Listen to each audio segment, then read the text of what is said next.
Isa lang ang malinaw sa akin. Hindi ako namimilit at lalo na hindi ako naghahabol.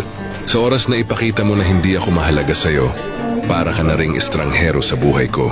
Sa akin, loyalty is everything. Kapag hindi mo nakikita ang halaga ko, ibig sabihin, hindi ka karapat-dapat manatili sa mundo ko.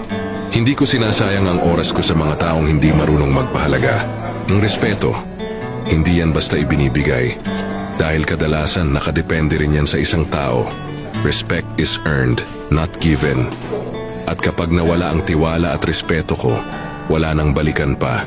Ang tao ay dumarating at umaalis, pero hindi ako naglalaro sa relasyon. Simple lang ang prinsipyo ko. Irespeto mo ako, rerespetuhin kita. Samahan mo ako, sasamahan din kita. Pero kung iiwan mo ako, huwag mong asahan na hahabol pa ako. Tandaan mo, ang maging bahagi ng buhay ko ay pribilehiyo, hindi karapatan.